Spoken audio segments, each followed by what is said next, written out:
Hello everyone, and welcome back to Altrole's Class Breakdown Series. I'm Bill, admin and instructor for Altrole, and today we're going to continue our series to give a general overview of all the classes in D&D 5th edition, to help you learn about which ones you may want to try in your next D&D game. Today we're going to examine the Bard class, threatening thespians that use the power of their creative arts to inspire their allies and demoralize their foes. Bards harness the power hidden within the vocalizations of music and stories, subtly weaving together words to imbue them with magical effects. Due to the power of these words, bards themselves have a natural desire to travel, seeking out new tales, skills, and discoveries that can only be found beyond the horizon. These travels can lead to the discovery of new stories and music lost to time, or perhaps inspire the bard to create their own heroic deeds to recount. Bards thrive on these stories, whether they be true or not. Even facts about their childhood, when normally mundane, may be stretched by a bard in order to serve the purpose of creating an entertaining story. It's important to note here that a true bard is rare among the musicians and performers in the world. Discovering the magic hidden in music requires hard study and some measure of natural talent that most do not possess, meaning that not every court jester or tavern musician will be able to cast intricate spells like the bard can. When it comes to their role in the party, the bard can do a little bit of everything, but mostly excels at casting buffing abilities on themselves as well as their allies. Unlike other spellcasters though, some bards can hold their own in melee, having a good selection of spells that empower their melee strikes and armor.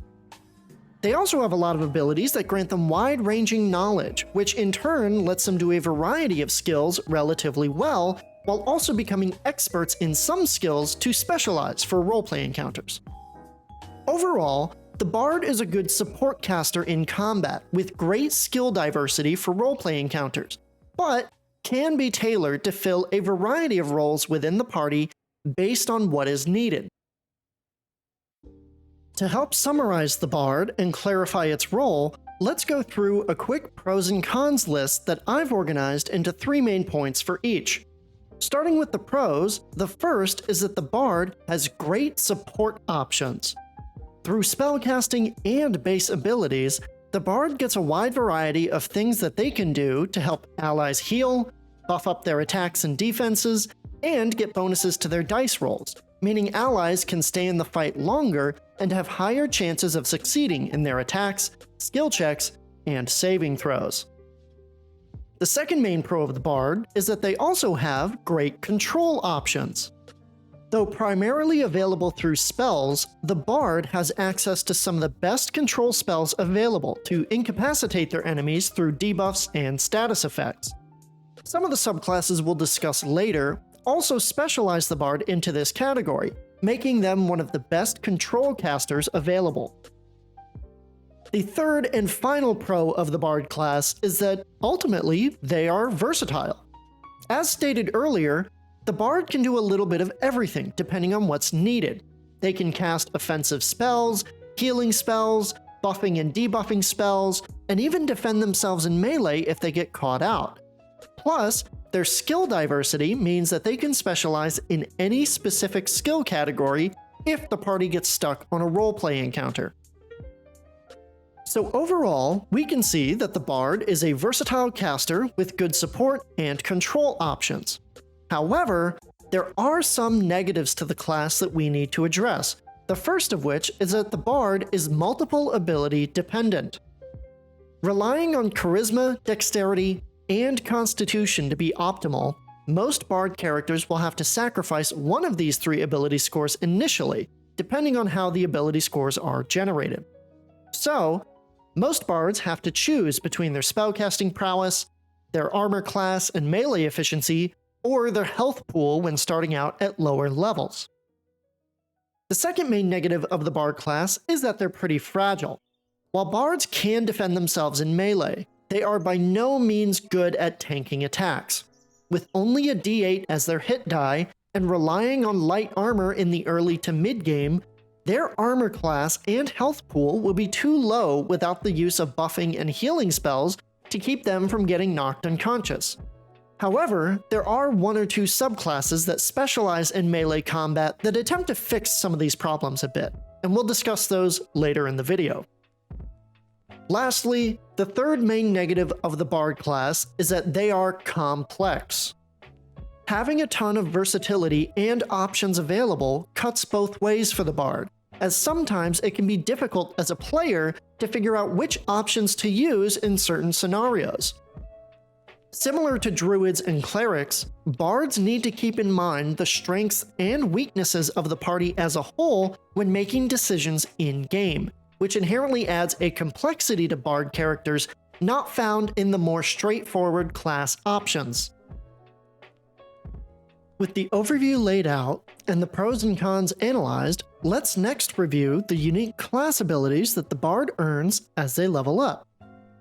Starting at level 1, the bard gets the Bardic Inspiration ability as well as spellcasting. Bardic Inspiration lets the bard inspire others within 60 feet that can hear them, granting them an inspiration die they can add to one ability check, attack roll, or saving throw. This die starts at a d6 and increases to become a d8 at level 5, a d10 at level 10, and at max a d12 at level 15.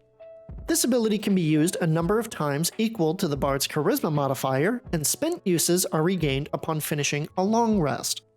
Spellcasting for the bard is vast, but can be broken down into easier to understand parts. First up, the bard is a charisma caster, which means their spell attack modifier and spell save DC are both affected by their charisma score. The bard does not get access to their full spell list, instead choosing a number of spells that they know based on their level. This number starts with 4 spells known at level 1 and increases at higher levels based on the spell's known chart. The bard can swap out one known spell anytime they level up, but must choose spells of the same level for which they have slots. The bard starts with 2 cantrips known and 2 first-level spell slots. They gain higher-level spell slots every odd level, gaining second-level spell slots at level 3, third-level slots at level 5, fourth-level slots at level 7, fifth-level slots at level 9, sixth-level slots at level 11, seventh-level slots at level 13, 8th level slots at level 15, and 9th level slots at level 17. Spent spell slots are regained upon finishing a long rest. At level 2, the bard gains the Jack of all trades and Song of Rest abilities. Jack of all trades lets the bard add half their proficiency bonus, rounded down, to any skill check made that the bard is not already proficient in. Song of Rest lets the bard soothe their party members during short rests, letting those who use hit dice to regenerate hit points during the rest roll an additional 1d6. This dice increases to be 1d8 at level 9, 1d10 at level 13, and 1d12 at level 17. At level 3, the bard chooses a Bardic College and gains the Expertise ability. Bardic Colleges, aka subclasses, let the bard gain new abilities that specialize them further within the party. The bard gains new Bardic College features at levels 6 and 14. Expertise lets the bard choose 2 abilities they are proficient in and double their proficiency bonus anytime they roll an ability check using those proficiencies. At level 4, the bard gains their first ability score improvement. Ability score improvements add +2 to 1 ability score or +1 to 2 ability scores, up to the soft cap of 20. Bards gain 5 ability score increases as they level up, and if the DM is using the optional feats rule, you can forego an ability score improvement to take a feat instead. At level 5, the bard gets the Font of Inspiration ability, which lets them regain all uses of Bardic Inspiration upon finishing a short or long rest. This is arguably the biggest shift for the bard's progression, as so many of their abilities and support options come from their inspiration dice. From level 5 onwards, make sure to use them liberally. At level 6, the Bard gains the Counter Charm ability. As an action, the Bard can start a performance until the end of their next turn, which grants them and any allies within 30 feet advantage on saving throws against being charmed or frightened. At level 10, the Bard gains an Expertise improvement and the Magical Secrets ability. With the Expertise improvement, the Bard gets to add 2 more skill proficiencies to Expertise, bringing the total number of Expertise skills up to 4. Magical Secrets lets the Bard choose 2 spells from any class's spell list that they can cast and add them to the Bard's spell list and known spells. At level 18, the Bard gets to add 2 more spells from Magical Secrets to their spell list and known spells, bringing the total number of Magical Secrets spells to 4. Finally, at level 20, the Bard gains Superior Inspiration, which lets them regain 1 use of Bardic Inspiration if they have none when rolling initiative. With the base abilities established, we can see that the Bard starts off as a baseline spellcaster with support options through Inspiration, but very quickly becomes a versatile skill master with even more support options for themselves and allies on and off the battlefield. Next, let's take out some loans and look at the colleges Bards can enroll in at level 3 to specialize their role further. There are 8 colleges available at level 3. I'm going to go through them in alphabetical order, but if you want to skip ahead to a subclass you want to know more about, you can use the timestamps in the description to skip ahead to the one you're interested in. Bards of the College of Creation believe the cosmos is a work of art, and the creation of the first beings of the universe resonate through the ages with the Song of Creation. These bards seek to tap into that song through dance, poetry, and music to use the power of that beauty in their own ways. Upon taking this subclass, the Bard gains the Mote of Potential and Performance of Creation abilities. Motes of Potential appear when the Bard grants a creature Bardic Inspiration, and grant different bonuses to the inspiration based on whether it's used for an attack roll, skill check, or saving throw. Performance of Creation lets the Bard create 1 non-magical item that is medium size or smaller, so long as its gold value is less than 20 times the Bard's level. The item glimmers softly, emits faint music when touched, and lasts for a number of hours equal to the Bard's proficiency bonus. Further levels in this subclass grant the abilities to increase the size of the item that can be made with Performance of Creation, animate a large object that follows the Bard's commands, and eventually can create multiple items at one time with no limits on gold value for Performance of Creation. The College of Creation emphasizes the Bard's support role in the party, focusing on summoning friendly minions and granting increased bonuses to allies with Bardic Inspiration. The dancing item created at higher levels scales well, and the consistent increases in power to Performance of Creation let a creative Bard character think outside the box when it comes to solving problems that the party runs into. Overall, it's a good subclass option for a more support or utility-based Bard character.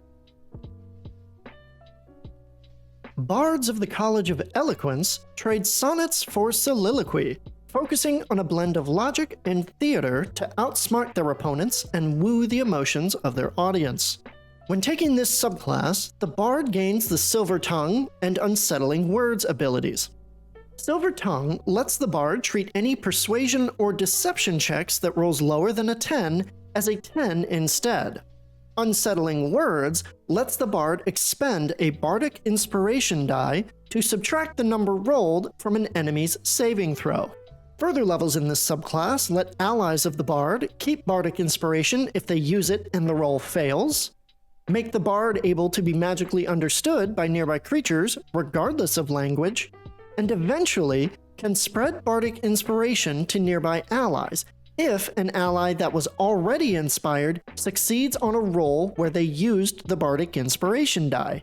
The College of Eloquence definitely feels more advantageous in role-play encounters than in combat encounters, improving Bardic Inspiration and skill checks to resolve things out of combat.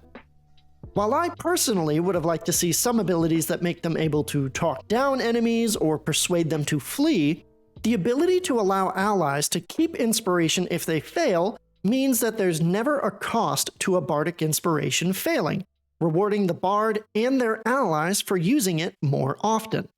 Overall, this subclass is still a good choice if the party needs a persuasive character to do charisma checks while inspiring the others for their dice rolls. Bards in the College of Glamour hone their craft under the tutelage of Feywild creatures, giving them immense powers of persuasion that can enthrall entire villages under their will. When taking this subclass, the Bard gains the Mantle of Inspiration and enthralling performance abilities.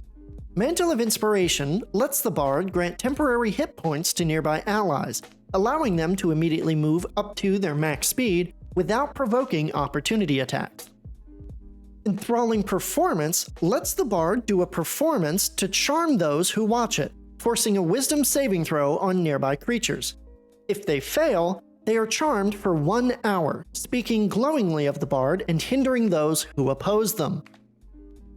Later levels in this subclass increase the amount of temporary hit points granted by Mantle of Inspiration, let the Bard cast command without using a spell slot, and eventually can turn into an otherworldly beauty that forces enemies to make a charisma saving throw or be unable to attack the Bard while they're in that form. The College of Glamour is based around controlling the wills of others through magical persuasion and presence, feeling almost villainous in how powerful it is. This subclass is a great option for bards looking to control enemies on and off the battlefield through magical means, as well as villain options for DMs looking for a non-traditional big bad evil guy. Bards of the College of Lore have approximate knowledge of many things, pursuing the beauty that lies in truth rather than made-up beauty within lies. As such, they have a tendency to oppose authority figures and work to oppose corruption within larger societies. When taking this subclass, the Bard gets proficiency in 3 skills of their choice, as well as the Cutting Words ability. Cutting Words lets the Bard expend one of their Bardic Inspiration die to subtract from an enemy's attack roll, ability check, or saving throw. Further levels in this subclass grant an additional 2 spells to choose for magical secrets earlier than normal, and eventually allow the Bard to expend a Bardic Inspiration die for themselves when they make ability checks. The College of Lore is a staple subclass among bards, and keeps that general versatility of the base class by buffing up the base abilities, adding more skill proficiencies, and extending how the base class abilities can be used. If you want your bard to continue to fill a variety of party roles, or just don't know what to do with your bard character by the time you gain a subclass, you can never go wrong with the College of Lore. Bards of the College of Spirits seek the power of dead spirits through their legends and histories, trapping and summoning them for their own uses. When taking this subclass, the Bard gains the Guiding Whispers, Spiritual Focus, and Tales from the Beyond abilities. Guiding Whispers allows the Bard to cast the Guidance cantrip and extends its range to 60 feet. Spiritual Focus adds some new items to be used as a bardic focus, which is tied directly to Tales from Beyond. With Tales from Beyond, while holding a spiritual focus, the bard can roll a bardic inspiration die on the spirits table, producing a variety of effects that can be unleashed on creatures within 30 feet. Further levels in this subclass add an extra d6 to healing or damage spells cast through a spiritual focus, allow the bard to conduct an hour-long ritual to temporarily learn a spell from another class's spell list, and eventually buffs Tales from Beyond to allow the bard to roll twice on the table and choose which effect happens. The College of Spirits is the bard's de facto wild magic subclass, utilizing a random table to create some variety to what options the bard brings to encounters. The effects of the table can be very useful, and as the bard levels up and increases their inspiration die, they get access to new spirit tales as well. Overall, while its unpredictability makes its enjoyment vary depending on whether you like that or not, It's powerful enough to be a good choice and provide some good fun for bard characters. Bards of the College of Swords, also known as Blades, focus their performance on weaponry, doing things like sword swallowing, knife juggling, and mock combats to enthrall audiences with their skills as warriors. When taking this subclass, the Bard gains bonus proficiencies, a fighting style, and the Blade Flourish ability. Bonus proficiencies grant the College of Swords Bard proficiency in medium armors and scimitars, as well as letting the Bard use any simple or martial weapon they're proficient in as a spellcasting focus.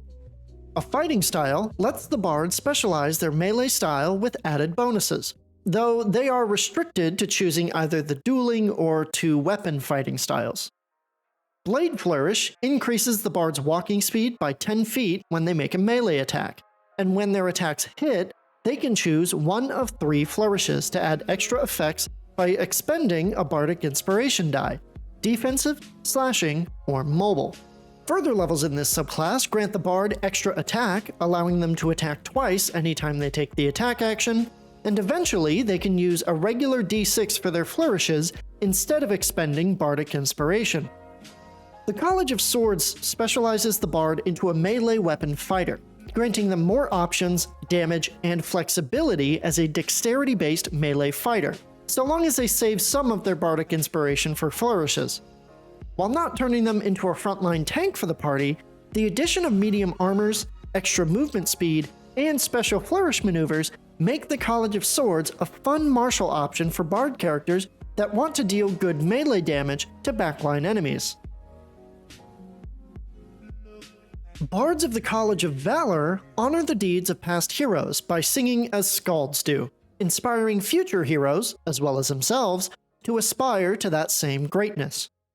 When taking this subclass, the Bard gains bonus proficiencies and the Combat Inspiration ability. Bonus proficiencies grants the College of Valor Bard proficiency with medium armor, shields, and martial weapons. Combat Inspiration allows creatures inspired by the Bard to add the Bardic Inspiration dice to their damage rolls for their own attacks, or add it to their armor class to avoid incoming damage. Further levels in this subclass grant the Bard extra attack, allowing them to attack twice anytime they take the attack action, and eventually gain the ability to attack as a bonus action when they cast a spell as an action. A quick glance at the College of Valor may look like a weaker copy of the College of Swords, but the College of Valor is meant to allow the Bard to become a strength-based frontline fighter that still emphasizes using Bardic Inspiration for their allies rather than themselves. If the College of Swords sounded interesting, but you wanted a more team play-focused subclass, the College of Valor gives you those options you might be looking for. Bards of the College of Whispers use their bardic prowess to gain access to secrets that most would not want in the open, acting as opportunistic leeches to secure power and gold through less honorable means. When taking this subclass, the Bard gains the Psychic Blades and Words of Terror abilities. Psychic Blades allows the Bard to expend a Bardic Inspiration die to inflict extra psychic damage to a target when they hit them with a weapon attack. Words of Terror allows the Bard to seed someone's mind with paranoia, forcing a Wisdom saving throw on a creature if they talk to the Bard for 1 minute. If they fail, they are frightened of the Bard for up to 1 hour. Further levels grant the Bard the ability to capture the shadow of creatures that die near the Bard to disguise themselves as that person, and eventually can whisper mortifying secrets at a creature that charm them for the next 8 hours. The College of Whispers is for those who are underhanded and sly enough to use devious methods to get ahead. Relying on subtle psychological manipulation to enthrall or eliminate enemies, this subclass is great for bards who want to gaslight their way into the villain's inner circle. With all the class and subclass abilities explained, let's now look at how to build a bard character, if you want to try one for yourself. With bards being as versatile as they are, there are a number of different ways to build them, which are all effective for specific roles. For the purposes of this example, I'm going to make a level 1 bard that is equally effective at spellcasting and melee combat to act as a glass cannon damage dealer that finishes off squishy enemies and helps damage big bosses. For ability scores, the bard's highest ability score should be Charisma to increase their spell attack modifier, spell save DC, and bardic inspiration uses per long rest. The second highest ability score for this bard should then be Dexterity, to maximize the amount of armor we get from light and medium armors, as well as boosting attack and damage numbers for finesse weapons like the rapier or scimitar. The third highest ability score should be Constitution, to buff up the bard's max hit points and concentration saving throws as much as possible. But the rest of the ability scores can be spread out as you see fit based on what you have. Health is up next, and to determine the bard's starting hit points, you simply take 8 and add your Constitution modifier to it. After health is equipment, and the choices you make here are going to depend on what type of bard you're making. For my dexterity-based damage bard, I'm going to take a rapier, a great finesse weapon that can benefit from high dexterity, an entertainer's pack, which has more useful equipment like a bedroll, costumes, rations, and a water skin, a lute, a traditional musical instrument for my bard, and the leather armor and dagger. The leather armor starts us at 11 armor class, plus our dexterity modifier, which isn't great, but can be improved later if we take the College of Swords subclass. And the dagger is a good backup weapon that can be thrown and utilizes dexterity like the rapier. With equipment done and dusted, let's take a look at the level 1 abilities a bard player should note down. At level 1, we will have Bardic Inspiration, as well as Spellcasting to look at. Bardic Inspiration is a great ability that we'll want to track to benefit the whole party. We'll want to note down the starting die, which is a d6, the range of 60 feet, and the requirement that the user can hear you to benefit from Bardic Inspiration. Furthermore, we'll want to write down our max number of uses per long rest, which is based on our Charisma modifier. As we level up, make sure to check back with this ability as the dice improve at higher levels, and ability score increases to Charisma will increase the amount of times we can use this ability. For spellcasting, let's get our modifiers down first, then dive into the spells themselves. For the examples we'll go through, let's assume our Charisma modifier at level 1 is +3. My spell attack modifier is just my Charisma modifier plus my proficiency bonus. And my spell save DC is 8 plus my proficiency bonus plus my Charisma modifier. So, with a Charisma modifier of +3 and a proficiency bonus of +2, my level 1 spell attack modifier would be +5, and my spell save DC would be 13. Now that we've got those listed, let's look at spells. At level 1, we know 2 cantrips and 4 spells, and only have 2 first-level spell slots available. So, I'd want to navigate to the bard's spell list and choose 2 cantrips and 4 first-level spells, and add those to my spell list. As a damage-focused bard, I might want to add spells and cantrips like Blade Ward, Vicious Mockery, and Bane, and then pick up some extra utility just in case, such as Healing Word. With those spells added to my sheet, spellcasting is done. Remember, the bard can only swap out 1 known spell per level up, but gains more known spells for a lot of their early levels. If something isn't working on your list, don't be afraid to swap it out. With all the ability scores, equipment, and level 1 abilities laid out, we have a level 1 bard ready to go. And that is everything you need to know about the bard class in D&D. A versatile support and control caster that can fill any role with their flexible subclass options. Playing a bard within the party can be complex for new players though, as finding a good niche for them requires knowing what everyone else in the party is going for, and communicating properly with everyone during session 0 to make sure that you're not overshadowing anyone else's role. But, what do you all think of the bard? Are they a good filler option to plug in the gaps of adventuring parties, or more of a jack-of-all-trades, master-of-none that leaves you wanting more? Let me know in the comments below, or join us over on the Altrole Discord, which is linked in the description, to discuss it with the community. While you're there, feel free to say hi and check out our live courses that we run every week for free that cover any and everything you could possibly need to know to play D&D. If you want to help support the server and this channel, you can also check out our Ko-fi page in the description. We'll also be hosting another poll to vote on which class you all want to see broken down next in the Discord, so head over there before the poll closes this Sunday. Our last poll determined that the next class breakdown is going to be on the Warlock, so prepare your contracts and add Eldritch Blast to your spell sheet for next week. Thank you so much for your time, I appreciate all of you supporting us here, and have a wonderful rest of your day. I'll see all of you next time.